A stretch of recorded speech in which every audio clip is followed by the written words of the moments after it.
வண்டு விழி மாதிரி இருக்கா? இல்ல கற்கண்டு மொழி மாது அப்படின்னீங்களே, இங்க பாருங்களேன், நான் கரண்டு முரடாக இருக்கலாம், கற்கண்டு மொழி மாது அப்படிங்கிறீங்களே, வண்டு விழி கற்கண்டு மொழி மாது அப்படின்னு சொல்லி கேட்கக்கூடிய கேள்வி. ஏன்னா நல்லா பேச்சு, பாட்டுக்கு நாரதரா பேச்சுக்கு நாரதர் அப்படின்னா பாட்டுக்குத்தான் நாரதர், பேச்சுக்கு நாரதர் அல்ல. ஏன்னா அழகான பாட்டு இருக்கு, அழகான பேச்சு இருக்கு. ஏன்னா பிள்ளையோட திறமையா என்ன செய்யணும்? பேச விட்டு பார்க்கணும். பிள்ளையோட திறமைய பேச விட்டு பார்க்கணும் அப்படிங்கிறதுனால இருந்துட்டாலும் கேட்ட கேள்விக்கு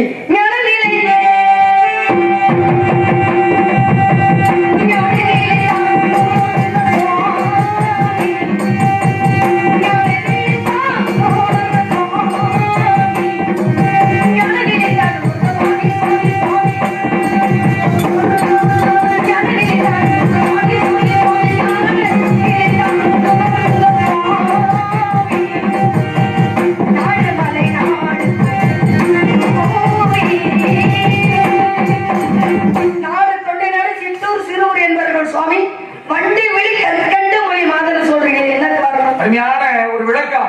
விளக்கத்தை பாருங்க. கற்கண்டு மொழி மாதே அப்படின்னா அது கரகமுரடா இருக்கும் அப்படிங்கிறது கண் பார்வைக்கு பாக்குறது அப்படின்னா தெரியும். ஆனா நான் உள்ளே நான் வாயில் எடுத்து போடும் பொழுது கற்கண்டு என்ன தித்திக்கும்? இனிப்பாக தித்திக்கக்கூடிய ஒரு தன்மை. மொழி மாதே அப்படின்னா தமிழ் மொழியை நீங்க பேசக்கூடிய உரைக்கக்கூடிய மொழியோட அந்த மொழி உங்களுடைய பேச்சு இருக்கு பாத்தீங்களா, அது சிறப்பா இருக்கு. கற்கண்டு மொழி அப்படின்னா இனிப்பை கொடுக்கிறது அப்படிங்கிறத அர்த்தம். அப்படி நம்ம பார்க்கிற பார்வை, எந்த பொருளையுமே நம்ம பார்க்கிற பார்வை பொறுத்த அமையுது. ஆமா, உள்ள நல்ல விஷயம் இருக்கு அப்படின்னு நினைச்சோம்னா நல்ல விஷயம். ஆமா, என்ன இப்படி இருக்கு அப்படின்னு நினைச்சோம்னா கெட்ட விஷயமா இருக்கும். கண்டிப்பா இருந்தா நல்ல விஷயம் நடந்துச்சுனாலும் நம்மளுக்கு கெட்ட எண்ணத்தோட தான் பார்க்கிற மாதிரி இருக்கும். அதே வண்டு விழி பாருங்க, மீன் விழியாள் அப்படிங்கிறதா மீன் என்ன தன்மை? காந்த பார்வை, இரவுலையும் தூங்காது பகலையும் தூங்காது அப்படிங்கிறது மீனாட்சி. மீன் விழிகளை கொண்டு ஆட்சி விழுகிறாளே மதுரையிலே மீனாட்சி அப்படின்னா இரவுலையும் உறங்காமல் பகலையும் உறங்காமல் உலக மக்கள் அனைவரையுமே ஆட்சி புரிகிறாள், காவல் கொண்டு ஆட்சி புரிகிறாள். அப்படி கூட இருக்கலாம்.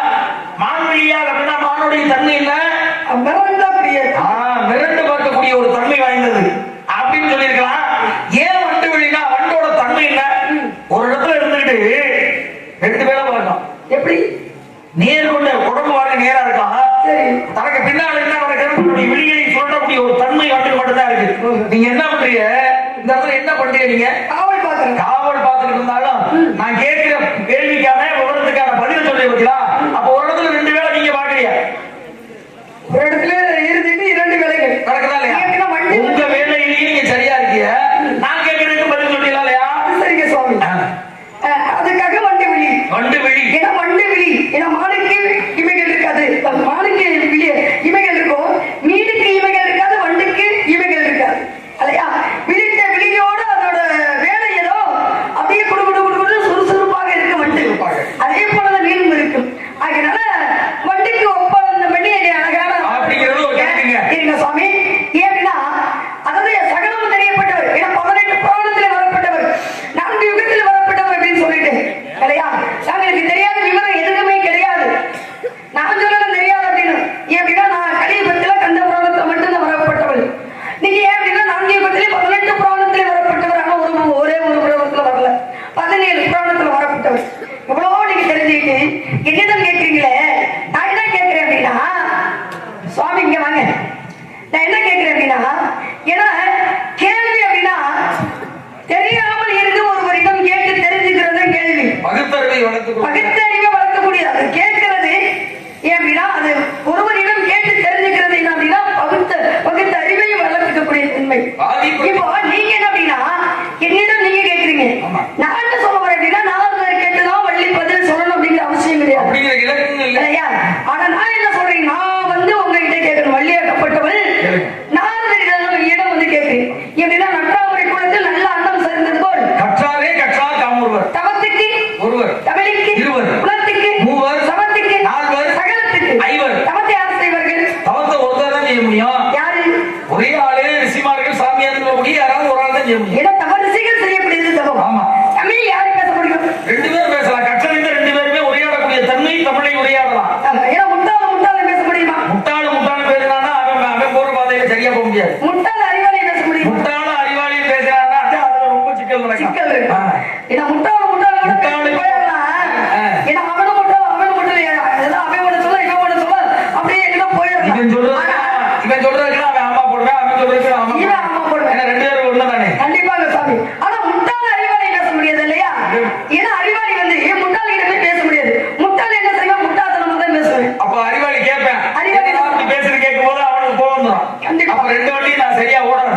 அப்ப அறிவாளி பேசினா சிறப்பா அமையும். அழக தமிழ் அப்படிங்கிற வார்த்தை நான் படித்தாயா படித்தேனே இந்த தமிழ் வார்த்தை கேட்டவுடனே தித்திக்கிறது போல இருக்குமா? அமிழ்து தமிழ்னு பிறக்குமா? கண்டிப்பா. ஏன்னா தமிழன் என்று சொல்லலாம் தலை நிமிர்ந்து நில்லடா அப்படின்னு தமிழ் நாடென்னும் போதினிலே தேன் வந்து பாயுது காதனிலே எங்க தந்தையர் நாடென்னும் பேச்சினிலே சக்தி பிறக்குது மூச்சினிலே. எட்டிய முண்டாசு கவி எட்டியபுரத்தில் பிறந்தவர் பாரதியார் சொன்னார். பாரதிராஜா பாருங்க, சொன்ன காரணம் பாருங்க என்னன்னா, ஆண்களுக்கு ஒரு இடத்தை வச்சாரு. என் தந்தையர் நாடென்னும் பேச்சினிலே அப்படின்னு ஒரு இடத்தை வச்சார். தாய் நாடு, தாய்மொழி, தாய் தேசம் அப்படின்னு இருந்தாலும் அவர் ஒரே ஒரு இடம் வச்சார். அவர் மட்டும்தான் தந்தையார் நாடினும் மூச்சினிலே சொல்லி வைக்கப்பட்ட காரணம். இப்ப நான் என்ன சொல்றேன் அப்படின்னா, என்ன சுவைகள் 6, சுரங்கள் 7, திக்குகள் 8, கிரகங்கள் 9, பசி வந்தா 10 பிறந்தான். ஆபத்துக்கு உதவாத பிள்ளை, அவரும் பசிக்கு உதவாத அன்னம், தாகத்தை தீரா தண்ணீர், தரித்திரிய முடியாத வேந்தன், தரித்திரிய முடியாத பெண், கோபத்தை அடக்காத வேந்தன், குருமணிக்காகாத குருமணிகளா சீடன், பாவத்தை தீரா தீர்த்தம், பயனில்லை 7 இருந்து பயனில்லை அப்படின்னு சொல்லிட்டு இருக்காங்களா? இப்ப எதை பேசினாலும் நீங்க பேசுறீங்களா? அப்படிங்கிறத சொல்ல முடியாதுங்க. எதை வேணாலும் பேசலாம் அப்படிங்கிறது ஒரு கணக்கு இல்லைங்க. ஏன்னா எவ்வளவு பேசுறோம் அப்படிங்கிறது பெரிய விஷயம் கிடையாது. ஏதாவது பேசணுமேங்கிறதே பெரிய விஷயம். இதைத்தான் பேசணும் அப்படிங்கிறதே பெரிய விஷயம். என்ன வேணாலும் பேசலாம் அப்படிங்கிறது இல்லைங்க. நீங்க சொன்ன மாதிரி வெட்டி பேச்சு, வெறி பேச்சு, குத்தி பேச்சு, கொலை பேச்சு தேவை கிடையாது. அப்படிங்கிறதெல்லாம் பேசணும்னா வேற மாதிரி பக்தியோட பரவசமாக பேசணும். நல்ல செயலையே செய்யணும்னா நல்ல பேச்சே பேசணும். கண்டிப்பாக சுவாமி. இதுல என்ன விவரம் அப்படின்னா, இத பொன்விழி செய்யறவன் பெரியவன் இல்ல, புகழன் அதிர்ஷ்ட சத்தியம் பெரியவன் இல்ல, சின்னமுள்ள புலி இருப்பவனும் பெரியவன் இல்ல, திறமுடனே கவனமுடையவனும் பெரியவன் இல்ல, முன்னர் என்ற வைத்தியம் பார்ப்பவனும் பெரியவன் இல்ல, மூச்சு அடக்கி இருப்பவனும் பெரியவன் இல்ல, தன்னை அறியக்கூடியவன் பெரியவன் ஆவான், தன்னையே அறியாதவே வகைகட்ட சண்டி மடை. முதல்ல நாமளே அறிஞ்சுக்கலாம். இதுல என்ன விஷயம் அப்படின்னா, ஒருவரை வந்து குற்றம் சொல்றோம், ஏன் நீ செய்யறது தப்பு அப்படின்னு ஆள் கட்டு விரலாகப்பட்டது ஒருவர் வந்து குற்றம் சொல்லும்போது, இந்த கட்ட விரலாகப்பட்டது தன்னைத்தானே நோக்குமா? தன்னை நோக்கிக்கிட்டே இருக்கலாம். நீ சரியா இருக்கு, நீ குற்றவாளியா தான் இருக்கேங்கிறது. நீ சரியா இருக்கியா, நீ சரியாக இருந்து பிறரை வந்து சொல், குறை சொல் அப்படிங்கணும். அப்ப நம்ம சரியா இருந்து அதுக்கு பிறகு அடுத்தவர்களே நம்ம குறை சொல்லணும் அப்படிங்கிறதுனால இவ்வளவு பேசுறீங்களே, உங்களோட சிறிய ஒரு கேள்வி கேட்கணும். கேளுங்க. எப்படின்னா மலையும் மோதனா, மலை மோதனா தீப்பொடி பிறக்கும், மலைக்கு மண்ணாங்கட்டி மோதனா அது தூசியா பறந்துட்டு போயிடும். தூசியா போகக்கூடாது. ஆமா. நீங்க பெரிய மலையா மண்ணாங்கட்டியா என்ன விஷயம் அப்படின்னா கேட்கலாம்ல. கேளுங்க. வரம் கொடுத்ததுனால அங்க சாபமாக மாறிச்சு, சாபம் கொடுத்ததுனால அங்க வரமாக மாறிச்சு. யாரு சாபம் கொடுத்ததுனால அங்க வரமாக மாறிச்சு, வரம் கொடுத்ததுனால சாபமாக மாறினது யாரு, எங்க, எந்த கதையில, எந்த புராணத்துல, எந்த இதிகாசத்துல சொல்லுங்க பாருங்க. அருமையான விளக்கம் பாருங்க.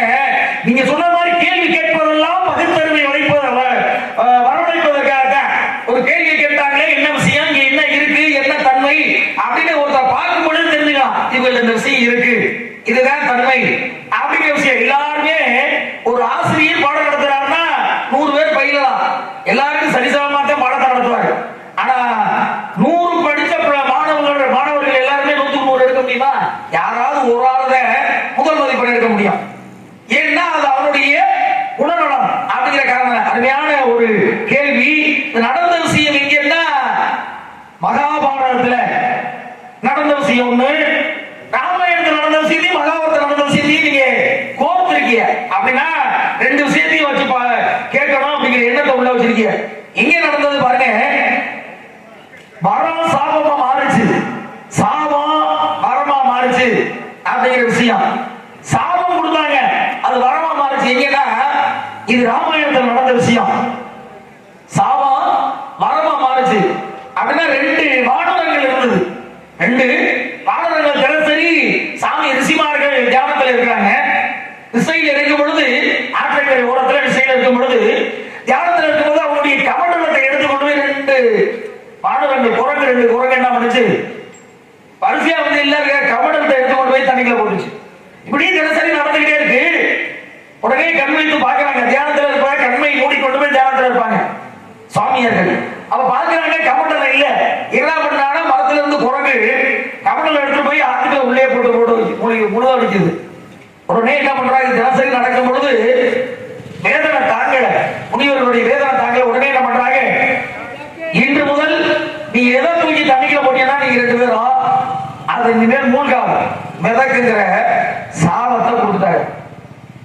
சாபம் கொடுத்தோன்னே என்ன பண்றாங்க, இது நடந்தது எங்கன்னா ராமாயணத்துல சீதையை சிறையெடுத்துட்டு போயிட்டா யாரு, லங்காபுரி ஆண்ட ராவணேஸ்வரன் பாலம் அமைச்சு, சுருக்கமாக சொல்றேன் 2 விஷயங்களால பாலம் அமைச்சு போகணும். எல்லாரும் கிட்ட கல்லு கொண்டு போய் போடுறாங்க பாலம் நாட்ட, எல்லாரும் கல்லும் போட்ட கல்லு உள்ள மூழ்கிடுச்சு. ஆனா இந்த 2 வானரம் போட்ட கல்லு மட்டும் மிதந்துச்சு. மிதக்குது என்ன தன்மை, எல்லாரும் போடுற தண்ணிக்குன்னா கல்லு மூழ்குது, இவன் 2 பேரும் போடுற கல்லு மட்டுமே மிதக்குது. என்ன அப்படின்னு பார்க்கும் பொழுது ஏற்கனவே முனிவர்களுடைய கபடத்தை எடுத்து தண்ணிக்குள்ள போய் போட்டதுனால அவங்க சாபம் கொடுத்தாங்க, இனிமேல் எதை போட்டாலுமே மிதக்கும் அப்படின்னு சாபம் கொடுத்ததுனால அந்த கல்லை கொண்டு போய் போடும் பொழுது கூட மிதந்துச்சு. அது மாதிரி கல் எடுத்து கொண்டு போய் போட்டு மிதக்க வச்சு பாலம் கட்டி இலங்கைக்கு சென்றார் ராமர். பரிவட்டாளங்களோடு சென்று அங்கே சீதையை மீட்டு வந்தார். 2 பேர் யாருன்னா நலன் நீலன் சொல்லக்கூடிய 2 வானவர்கள். இது சாபம் மரமா மாறுச்சு. இது ராமாயணத்துல.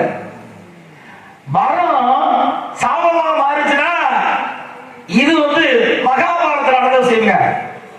என்ன, பாண்டவர்களுக்கு கௌரவர்கள் ஒரு பக்கம், பாண்டவர்கள் ஒரு பக்கம். கௌரவர்கள் மொத்தம் 101 பேர், அதுல ஒரு பொம்பளை பிள்ளை, 100 பேர் ஆண்கள், ஒரே ஒரு பொம்பளை பிள்ளை துச்சனை. அந்த துச்சனையை திருமணம் பண்ணவன் யாருன்னா சிந்தராஜ்யத்தோட ஜெயத்திரன் சொல்லக்கூடிய ஒரு மன்னன். அவனுடைய வரம் என்னன்னா, என்னோட யார் போர் புரிஞ்சு என் தலையை வெட்டி போடுறாங்களோ அவங்களும் அக்னி தீயில எரிஞ்சிடணும் அப்படிங்கிற வரத்தை வாங்கிட்டான். யுத்தம் நடக்குது. யுத்தம் நடக்கும் போது அப்ப என்ன பண்றேன், மிகப்பெரிய ஒரு கொடூரமான ஒரு செயலை செஞ்சறேன். என்னன்னா, பாஞ்சாலிங்கிற திரௌபதி மச்சினுடைய மனைவி. யாருன்னா பாண்டவர்களுடைய மனைவி, இவனுக்கு மச்சின மனைவி. ஆனா தகாத முறையில ஈடுபட்டார, தகாத முறையில போய் கையை பிடிச்சு தர. அப்ப அர்ஜுனன் சொல்றான், இன்னைக்கு சூரியன் அஸ்தமாவுக்கு முன்பாக உன்னை தலையை எடுத்துருவேன் அப்படின்னு அவன் சொல்றான். அர்ஜுனன் சொல்றான். உடனே என்ன பண்றாங்க, கௌரவர்கள் துரியோதன கூட்டம் என்ன பண்றாங்க, இன்னைக்கு பொழுது வைக்கல அந்த சபதத்தை எடுத்திருக்கேன், அப்படி எடுக்கலன்னா அக்னி தீயில நானே இறங்கி இருந்துருவேன் அப்படின்னு அர்ஜுனன் சத்திய பிரமாணம் பண்ணிட்டான். உடனே பாக்குறாங்க, அன்றைய தினம் சிந்தராஜ்யத்தோட ஜெயத்திரனை தூக்கிக்கொண்டு மழை குடவரையில் போய் உள்ள சொல்லி வச்சுட்டாங்க. அர்ஜுனன் அதிகாலையில் எந்திரிச்சு பாக்குறேன், அவனை பார்க்கவே முடியல. அந்த போர்ல அந்த யுத்தத்துல எல்லாருமே இருக்காங்க, அவன் ஜெயத்திரனை மட்டும் காணும். என்ன பண்றது, நேரடியும் காணுமே. நம்ம சத்திய பிரமாணம் பண்ணிருக்கோமே, அந்தி சாயும் பொழுது சாயிரத்துல அசுமாவுக்கு முன்னாக உன்னை கொண்டு வேண்டிய சபதம் எடுத்துருக்கமே, இல்லைன்னா தீயிலே மூழ்கி தீயில இறங்கி இறந்துருவாங்க சபதம் எடுத்துருக்கமே பாக்குறேன். ஒண்ணுமே பண்ண முடியல. கபட சூத்திரதாரியான கிருஷ்ண பரமாத்மா பார்த்தாரு. சூரியனை தன்னுடைய அசோக சக்கரத்தினால் மறைத்தாரு. மறைஞ்சோட சூரியன் அர்த்தமாக ஆயிடுச்சு அப்படின்னு உள்ள குடவரையில இருந்த ஜெயத்திரன் வெளியில இருந்துட்டு வந்த அதே போர்க்களத்துக்கு வந்த அர்ஜுனா, நீ நேற்று சபதம் செய்தாயில்லை, தீ மூட்டி உள்ளே இறங்கு அப்படின்னு தன்னை வைக்கல. நம்ம தோத்து போயிட்டோம் அந்த விஷயத்துல. அப்படி தீ மூட்டி உள்ளே இறங்க போற தருணத்துல கிருஷ்ண பரமாத்மா அசோக சக்கரத்தை மீண்டும் பெற்றார். சூரியனை மறைத்து வைத்திருந்த அசோக சக்கரம் திரும்பி வந்துச்சு. உடனே சூரியவன் வெளிச்சமாக தெரிந்தால் பிரகாசமானது உலகு. சூத்திரம் தெரிஞ்சோடனே, சூழ்ச்சி தெரிஞ்சோடனே உடனே பாடத்தை எடுத்தார். மேல போட்டோடனே தலையை கொய்தில் போச்சு. இது போய் அவருடைய தந்தையின் மடியில் போய் வந்துச்சு. இது ஏற்கனவே வாங்கின வரம். என்னுடைய தலை யார் மூலமாக கொய்யப்பட்டு யார் மூலமாக கீழே விழுகிறாங்க, தந்தை தியானத்தில் இருக்கிறாரு.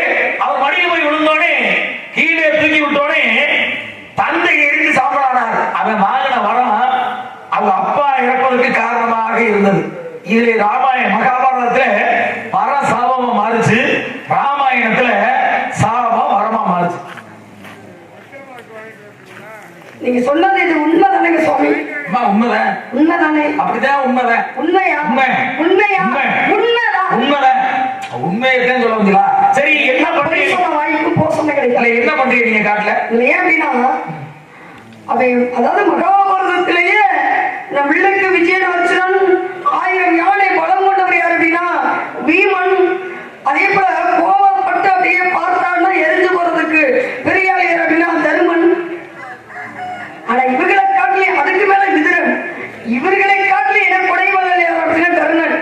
இவர்களை காட்டிலே யாரு பெரியார் அப்படின்னா நீங்க சொன்னீங்க பார்த்தீங்களா சேத்திரதன். அவன் தான் மகாபாரதத்துல பெரிய ஆளு.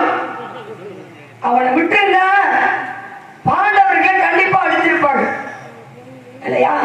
பாண்டவர்களை அழிச்சிருப்பாங்க, ஒருவனே அழிச்சிருப்பான். அப்ப என்ன விஷயம் அப்படின்னா இதுல வந்து என்ன சூழ்ச்சியாக இந்த அதாவது இவர்கள் பேசி யாரு கண்ணனோ அர்ஜுனனோ இவங்க இருவரும் சூழ்ச்சியா பேசி இவனை அதை கொன்று விட்டுதான் போரே ஆரம்பிக்கணும் அப்படின்னு நடத்திய நாடகம் இல்லையா? அதனாலதான் இவங்க 2 பேருமே மோசமானவங்க. அவனோட தந்தையும் மோசமானவன், இவனும் கொள்ளாதவன். ஏன்னா பெரிய மாவீரர்கள் இவர்கள் 2 பேரையும் ஒரே வாரத்துல அழிக்கலாம் அப்படின்னு சொல்லிதான் அங்க நடத்தக்கூடிய நாடகம். அழகான பேச்சு, அற்புதமான பேச்சு. அதுல என்ன உள்ள எவ்வளவு விஷயங்கள் இருக்கு. இவர்கள் தாயும் தந்தையும் பத்தி மகனும் பிள்ளையும் பத்தி பேசணும் அப்படின்னா எவ்வளவு விஷயங்கள் இருக்கு. ஒவ்வொரு விஷயத்திலையும் நிறைய விஷயம் இருக்கு. ஒவ்வொருத்தரோட வாழ்க்கை வரலாறு தனியாவே இருக்கு. பெரிய வரலாறு. என்ன பண்றீங்க? காவல் கேட்கிறேன். காவல் எதுக்காக காவல் காக்குறியா? காவல் என்ன வருது கண்டி காவல் காக்குறீங்க? என்ன வருது? என்ன பறவை தானே விரட்டிய? ஆகாய மூர்க்கமாக பறவை வருகிறது, நீங்க காவல் காக்கலாம். சொல்லுங்க சாமி. நீங்க இல்ல என்ன வருது இதனால என்ன வருது போகுது அப்படிங்கிற மாதிரி வர்றதை விரட்டோம்னா ஆகாய மார்க்கமாக பறவை விரட்டுறீங்க. சரி, மேல பறந்து வர்ற பறவையே உங்களால விரட்டியும் காவல் காக்க முடியுது. கீழே ஊர்ந்து வர்ற விஷம் சத்துக்கள் உங்களால காவல் காக்க முடியுமா? அப்படி ஒரு விஷயத்த நடந்துச்சுங்க. சீறி வந்த பாம்புனால புழைச்சவனு இருக்கேன், செத்து போய் கிடந்த பாம்புனால செத்தவனு இருக்கேன். அது எப்படி? நீங்க காட்டுல இருக்கிறதுனால உங்களுக்கு தகுந்த மாதிரி ஒரு விஷயத்தை கேட்டிருக்கேன். மேல பறந்து வர்ற பறவையை விரட்டிடலாம், கீழே ஊர்ந்து வர்ற விஷ சந்துக்களை நம்மளால விரட்ட முடியுமா? முடியாது. அதனாலதான் அதுக்கு சார்ந்து உங்கள்ட்ட ஒரு விஷயத்தை வச்சிருக்கேன். கெட்டிக்கார பிள்ளை, நீங்க கேட்டது இதிகாசத்துல, சரி நான் கேட்கிறது ஒரு கதையில் நடந்த விஷயம். தெரிஞ்சுச்சுன்னா உண்மையிலே பாராட்டேன். ஏன்னா உங்களுடைய இடத்துக்கு தகுந்தவரோடு காட்டுகள் இருக்கீங்க. கீழே ஊர்ந்து வர்ற விஷயம் தெரியுமா? பாம்பு பூச்சியோட்டை எல்லாம் வர்றது தெரியுமா? அப்படி ஒருவனுக்கு சீறி வந்த பாம்புனால புழைச்சுக்கிட்டே இருக்கேன். சரி, பூமியில செத்து போய் கிடந்த பாம்புனால செத்தவனு இருக்கேன். எங்க திறமை எப்படி இருக்குன்னு பாக்குறேன். பதிலுக்கு பதில் கேள்வி கேட்கல அப்படின்னா உங்க சிரசாக்கப்பட்டது வெடிச்சு விடும். நீங்க ஒரு விஷயம் சொன்னீங்க, நாரதர் கேள்வி கேட்கறமா வள்ளி நாட்டை கேள்வி வைக்கிறேன்னு சொன்னீங்க. நான் உண்மையில பாராட்டேன். ஆனா நாரதர் கேட்டதுக்கு அப்புறம், நாரதர் பதில் சொன்னதுக்கு அப்புறம் நாரதர் கேள்வி கேட்கக்கூடாதுன்னு எதுவும் சட்டம் இருக்கா? அவர் என்னமோ மண்டையா இருக்காரு. கேட்கக்கூடாது. கேட்கக்கூடாதுல்ல கேட்கலாம். என்ன சபையை அறிஞ்சு பேசு, சமயம் அறிஞ்சு பேசு, சில நேரம் பேசாம இருக்கணும். பேசிட்டு யோசிச்சிட்டோம்னா முட்டாளாயிடுவான், யோசிச்சு பேசணும்னா அடிவாளாயிடுவான். என வான்குருவின் கூட வல்லருக்கு தொழிற்கரையில் தேன் சிலம்பும் ஞாபகம் செய்தால் அறிந்து அறிந்து வள்ளுமை என்று வலிமை பேச வேண்டாம். எல்லோருக்கும் ஒன்றே எழுது. எப்படின்னா வான்குருவி கூட்ட போய் மனிதன் கட்ட முடியுமா? அது முடியுமா? வான்குருவினாலதான் கட்ட முடியும். கரையாமுத்த மனிதன் கட்ட முடியுமா? கரையானால்தான் கட்ட முடியும். அதே போல ஒவ்வொருவர்களுக்கும் ஒவ்வொன்று தெரியும். எல்லாம் தெரிந்தவர்கள் யாரும் இல்ல. எதுவுமே தெரியாத ஒருத்தர் இருக்கேன்னு சொல்லவும் முடியாது. ஒன்று தெரியாதவர்களும் யாரும் கிடையாது. அப்படிங்கிறதுனால வந்திருக்கோம் அப்படின்னா இடம் போய் ஏவல் என்ன கேட்டீங்க சுவாமி, என்னமோ நீங்க வந்திருக்கீங்க, எதுக்காக வந்திருக்கீங்க, எது வர்றதை எதிர்பார்த்து நிக்கிறீங்க அப்படின்னா பறவைகள் வரக்கூடாது, திணைய சாப்பிடக்கூடாது. அப்ப திணைய சாப்பிடாம பசி எடுத்து வரக்கூடிய பறவையை அப்படியே வரலாமான்னு ஒரு கேள்வி ஒண்ணு வச்சிருக்கீங்க. எப்படின்னா அதுக்கு சொல்ற ஒரு விஷயம், இந்த இடத்துல வந்து எந்த பறவைகள் வரும் அப்படின்னு எனக்கு தெரியும். எந்த பறவைகள் வரும், எந்த பறவைகள் வரக்கூடாது அப்படிங்கிற ஒரு விஷயம் எனக்கு தெரியும். அதே போல இந்த இடத்துல எல்லா மனிதர்களும் வர முடியாது. ஒரு எல்லை தான். அந்த எல்லையை தவறி மீறி இந்த இடத்துல காலை எடுத்து வச்சுட்டு அவங்க எழுந்து சாப்பாடாக போயிடுவாங்க. ஏன்னா இந்த அந்தியாகப்பட்டவர் சத்திய கோடாகப்பட்டது ஒன்ற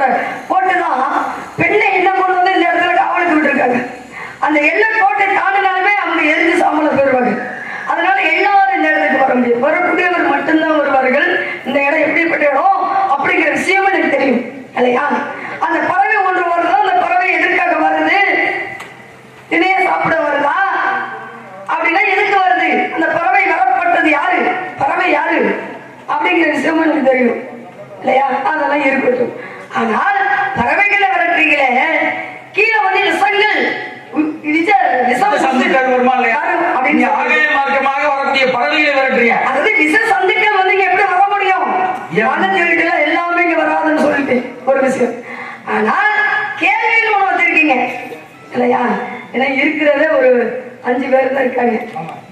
இவங்கள்ட்ட என்ன பேசுறது? இருந்துட்டா 1000 பேர்கள் இருந்து கைதட்டி விசில் எடுத்து ரசிக்கிறத காட்டி 4 பேர் ஞானம் உள்ளவர்கள் இருந்தா போதும். இந்த 4 பேரும் பாருங்க, தெய்வம் பார்த்தா அதே போதும், எதுவுமே கிடையாது. இந்த 4 பேரும் போய் இங்க 40 பேர்கிட்ட சொல்லுவார்கள், 40 பேர் போய் இங்க 400 பேர்கிட்ட சொல்லுவார்கள். அப்ப 4 பேர் இருந்தாலும் நம்ம 400 பேர்கள் இருக்கிறாங்க அப்படின்னு மனசுல நினைச்சு உலகத்துக்கே சொல்லக்கூடிய அவங்க கண்டிப்பா கண்டிப்பா அப்படிங்கிறதுனால சீரிய பாம்பால் உடச்சனையான செத்த பாம்பால் செத்தமையனை அப்படின்னு அழகான கேள்வி கேட்டிருக்கீங்க.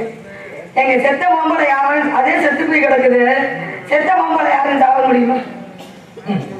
இந்த கேள்வி இது முறையாது. அதே செத்து போய் கிடக்குது, கேள்வி கேட்கறோம்னா ஒரு சூழ்ச்சி வச்சு தானே கேட்க முடியும். செத்து போன பாம்பால ஒருத்தன் சாக முடியுமா? சீரியோட பாம்பா கொத்தி போயிருக்கா, நீங்க செத்து போயிருப்பியா அப்படின்னு கூட நீ சொல்லிடுவேன். உன்னை பத்தி எனக்கு தெரியும். ஏன்டாமி சீரின பாம்பு அவனை கொத்தி இருக்கான், அவன் செத்து போயிருப்பான்னு சொல்றேன். சீரி வந்த பாம்புனால புழைச்சவன் இருக்கான், செத்து போன பாம்புனால அவன் புழைச்சுக்கிட்டானா அதே பாம்பு செத்து போச்சு, அவன் புழைச்சிருப்பான்னு சொல்லிடுவேன். செத்து போன பாம்புனால ஒருத்தன் செத்து போயிட்டான். பரவாயில்ல, நல்ல கெட்டிக்காரர், நல்ல புரட்டிருப்பீங்க போலி. அந்த விஷயத்துல சரியா இருக்கணும். படிச்சிருக்கீங்களா? படிச்சிருக்கீங்களா? நல்லா படிச்சத வந்திருக்கிறீங்களா? இல்ல வேற யாரும் வந்திருந்தா நான் வேற கேள்வியை வச்சிருப்பேன். சரி, பிள்ளைங்க முடிச்சா ஒரு ஆள் வருதா, அதுல எப்படி பேசணுங்கிற ஒரு தன்மை இருக்கு, யாருக்கிட்ட என்ன பேசணுங்கிற ஒரு விஷயம் இருக்கு. அப்படி எல்லாத்தையும் எல்லாமே கண்டிப்பா கண்டிப்பாக சுவாமி. ஏன் இப்படிதான் வந்திருக்கக்கூடிய ஆள் என்ன எதிரி அப்படின்னா, எதிரி வந்து என்ன பேசுறாங்கிற ஒரு கண்ணோட்டத்திலே இருக்கணும், தன்மை அறிந்து பேசணும் இல்லையா? ஏன்னா வாதி பிரதிவாதி, வாதி என்ன பேசுறாங்களோ அதை வச்சுதான் பிரதிவாதியாக்கப்பட்டவங்க பேசணும். அத போல சீரிய பாம்பால் புடச்சமையாக, செத்த பாம்பால் இறந்தவையாக அப்படின்னா அதுவும் மகாபாரதம் தான். எப்படின்னா கர்ணன் கையில் இருக்கக்கூடியது என்ன?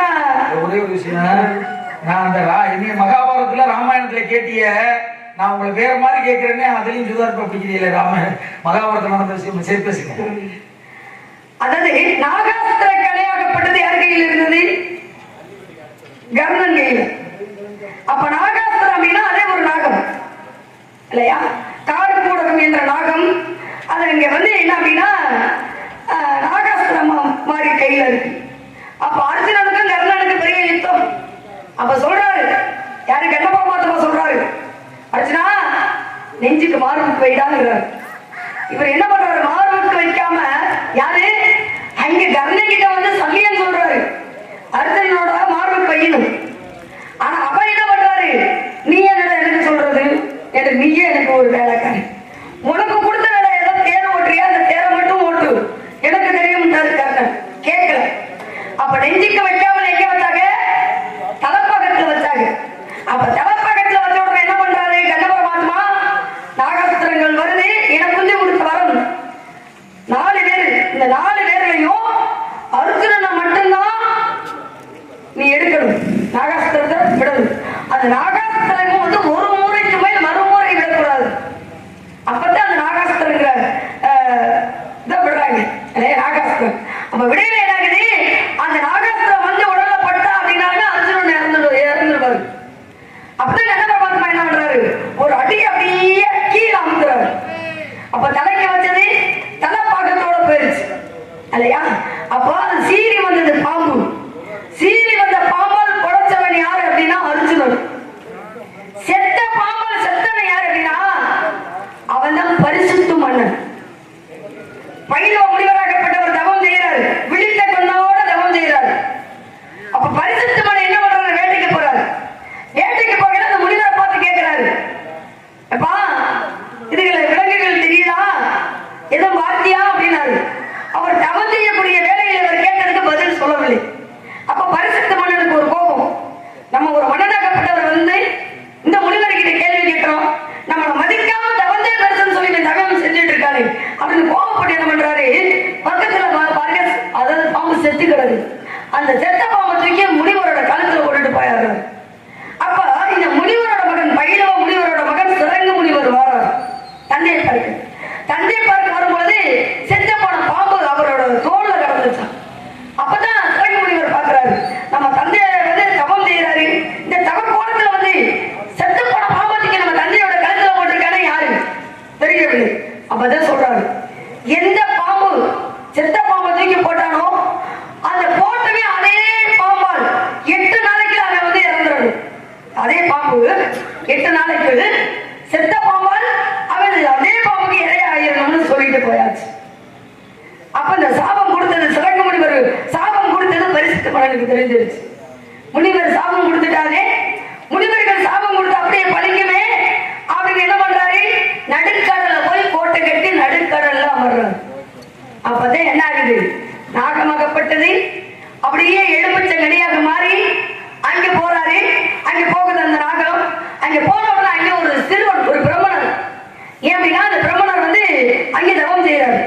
தவம் செய்யல இந்த நாகமாகப்பட்டது பிரம்மணர் மாறி மாறி போய் அங்க என்ன சொல்றாங்க, அப்பா நான் இந்த வேலையை நான் செய்யும், இதை என்கிட்ட கொடுங்க அப்படி நல்லா கொடுக்க மாட்டேங்கிறாரு. எப்படி அப்படின்னா பட்ட மரத்தை தலையை வைப்பேன், எப்படி பட்ட மரத்தை தலையை வைப்பேன், அதே தலைஞ்சிருந்த மரத்தை நான் பட்ட மரமாக ஆக்கிடுவேன் அப்படின்னு சொல்ல செஞ்சு பாருங்க. நான் சொன்ன உடனே அதே மாதிரி செஞ்சாரு. அப்படியா அப்படின்னா என்னை வந்து எப்படியாவது அங்க எங்க நடுக்கடலில் எப்படியாவது கூட்டி போ அப்படின்னு சொல்லு. அப்பதான் மீண்டும் அந்த நாகமாகப்பட்டது எலுமிச்சை கனியாக மாறினது. அந்த எலுமிச்சை கனியை கொண்டுட்டு போயிதான் அங்க கொண்டு போய் அவர் இருக்கக்கூடிய கோட்டையில கொண்டு போய் வைக்க அந்த நாகமாகப்பட்டது பரிசுத்த மன்னனை தீண்ட இறந்து விட்டார். அப்போ செத்த பாம்பால் செத்தவன் யார் அப்படின்னா பரிசுத்த மன்னன், சீரிய பாம்பால் படைச்சவன் யார் அப்படின்னா அவர் தான் அரிசன். உண்மை அப்படின்னு அருமையான விஷயம். உண்மையிலே கெட்டிக்கார பிள்ளை. அதே மகாபாரதத்துலதான் நீ சொன்ன மாதிரி சல்லியே சொன்ன நேரடியாக மார்புக்கு குறி வச்சு அத்தனை அர்ஜுனனை புலந்தறினேன். ஆனா கேட்கல நான் தலைக்கு குறி வைத்து அர்ஜுனனை தலையிட்டு உடச்செஞ்சுவேன் அப்படின்னு நாகாசுரத்தை பிரயோகிக்கிறான். வருகிறது நாகாசுரம், எல்லாமே சிறந்தவன் அர்ஜுனன். ஆனா ஏன் நின்ன யாரோட உதவிக்கு போன, அவனுக்கு தேவதையாக இருந்த கிருஷ்ணனை கேட்டான், கண்ணா கிருஷ்ணா வருகிற நாகாசுரத்தை என்னால் எதிர்கொள்ள வைலாங்க. அப்பதான் பார்த்தாரு அவரு தனது வலதுகால் கட்டவர்களை வச்சு அந்த தேரை அழுத்த ஒரு அடி கீழே இறங்கு தலைக்கு நெற்றிக்கு வைத்தது தலை பாகை எடுத்து போச்சு. அருமையான ஒரு உலகம். அதனால இதையுமே ஒரு சூழ்ச்சிகரமா கேட்டேன். இது பாம்பு இல்லாம அஸ்திரமாக கேட்டேன். அந்த இடத்தையும் முடிச்சு என்ன பண்றீங்க, அஸ்திரம் தானே, நாகாஸ்திரங்கிறது ஒரு நாகன் தானே, நாகன் தானே போய் கர்ணன் கிட்ட போய் அஸ்திரமாக மாறி இருக்கு. அதுதாமா இது பாம்புன்னு கேட்டிருந்தா நீங்க சொல்லிருக்கீங்க, மறைமுகமா அஸ்திரத்துல உள்ள வச்சு கேட்டாலும் அதுக்கு நீங்க எட்டி முடிச்சு பேசுறீங்க. உண்மையிலே பாராட்ட. அந்த நாகமும் வந்து எதற்காக போகுது, நாகன் கர்ணன் கிட்ட போகுது அப்படின்னா அந்த நாகம் எதற்காக கர்ணன் கையில் இருக்கக்கூடிய காரணம் என்ன, நாகாஸ்திரம் இருக்கக்கூடிய காரணம் என்ன, நிறைய விஷயங்கள் சாமி. ஏற்கனவே தமிழ் அப்படின்னாலே 3 எழுதுதான். அர்ஜுனன் செஞ்ச பாவத்திற்காக காட்டு அடிச்சுட்டான். இது சுருக்கமா சொல்றேன்னா இந்திரபிரஸ்தம் அப்படின்னு சொல்லக்கூடிய ஒரு இடத்தை உருவாக்கணும் அப்படின்னு இந்திரன் யாருக்கு, காட்டு ஜீவன்களுக்கு பாம்புகளுக்கு கொடுத்த ஒரு காட்டை அக்னியால அழிச்சிட்டான். அழிச்ச உடனே இருக்கிற கருங்கோடுங்கிற பாம்பு சபதம் எடுத்து போச்சு. என்னைக்கு இருந்தாலும் உன்னை நான் பழி வாங்க விட மாட்டானா அப்படின்னு சபதம் எடுத்து போனது நாகாசுரமாக மாறி கர்ணன் வந்தது. கர்ணனிடம் போய் அடிக்கலாம் கேட்குது. ஆமா, அப்ப நீ வந்து எனக்கு அதாவது நாகாசுரம் அஸ்திரமானி வந்து அப்படின்னு சொல்லி அந்த கார்குடல் என்ற பாம்பாகப்பட்டது அஸ்திரமாக போய் கையில் இருந்தது இல்லையா. ஏன் அப்படின்னா அர்ஜுனனை அழிப்பதற்காக, அர்ஜுனனை கொல்லணும், ஏன்னா நம்ம இடத்தையே அழிச்சு போட்டான், அவன் நான் அழிச்சே தீரணும் அப்படின்னு சபதம் கொண்டுதான் கர்ணன் கையில். அவனுக்கு யாரு, அர்ஜுனனுக்கு எதிரி யார் அப்படின்னா கர்ணன். அப்படிப்பட்ட வந்து அர்ஜுனனை அழிக்கணும் அப்படின்னு சொல்லிதான் கர்ணன் கையில போய் அஸ்திரமாக நான் அந்த கார்குடல் என்ற பாம்பாகப்பட்டது போயிருக்கு. அந்த விவரத்தை சரிங்க. பெண்ணின் பருவங்கள் என்ன என்னென்ன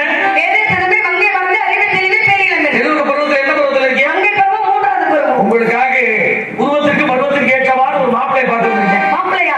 சொல்லுங்க. சரியாயிட்டாரு அப்படிங்கிறதுனால கந்தன் கடமன் கார்த்திகேயன் அந்த சிங்கார வேலை உனக்காக மாப்பிளை பார்த்து வந்திருக்கேன். சம்மதத்தை சொன்னீங்கன்னா உடனே திருமணம். என்னங்க சுவாமி அதிசயமா இருக்கு, சிங்கார வேலைனா ஒரு கனி கிடைக்காத காரணத்தினால கோவலத்தை இழுத்து கட்டிட்டு மயில் மேல ஏறி எங்க போனாரு, திரு ஆவிடங்குடி என்று சொல்லப்பட்ட பழனியில போய் அமர்ந்தாரு. எப்படி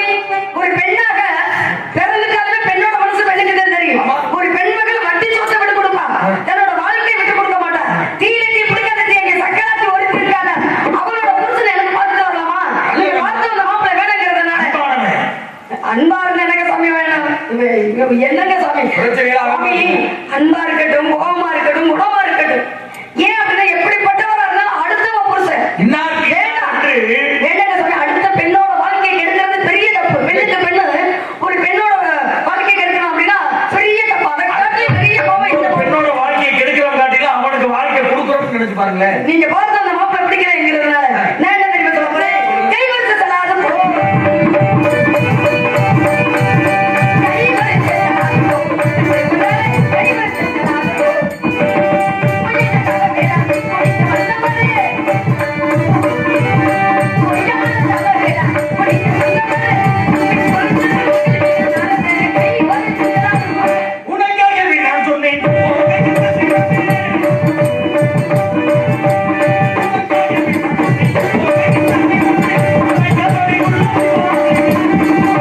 எனக்கு பறித்து கொண்டு இசைக்கு மன்னன் போதும். எனக்கு பறித்து கொண்டு இசைக்கு மன்னன் போதும். இது உனக்கு இருக்காது. எங்கே போய் ஒரு கை பறித்து செல்லாம் போக. யாரும் வரும் இல்லையே.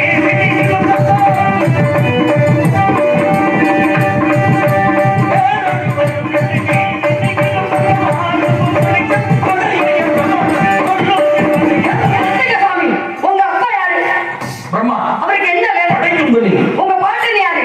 பரந்தாமன் அவருக்கு என்ன வேலை? காட்டும் தொழில். உங்க மாமன் சிவபெருமான் அவருக்கு என்ன வேலை? அழிக்கும் தொழில். உங்களுக்கு எப்படி வேலை தெரியுமா? கலகம் பண்றதுதான் வேலை. நான் சொல்ல போறேன் பாருங்க. என்ன சொல்ல போறீங்க? இவர்களை காட்டிலும் உங்களுக்கு தான் உயர்வான வேலை. நல்ல வேலை. சொல்ல போறேன் பாருங்க. சொல்லுங்க. கூட்டி.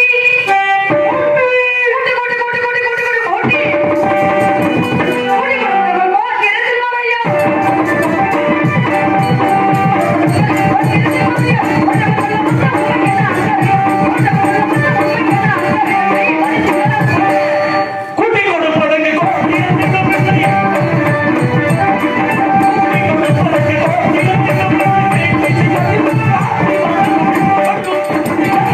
அன்பைக்குட்டி, அள்ளிக்குட்டி, பண்பைக்குட்டி, பாசைக்குட்டி, நட்பைக்குட்டி, உருளைக்குட்டி, உன்னையும் காலை சூரிய உதயத்துக்கு முன் உனக்கு வந்த மறுவழைக்கும் இந்த மேடையிலே திருமணம் இல்லையே என் பேர் நானும் அல்ல.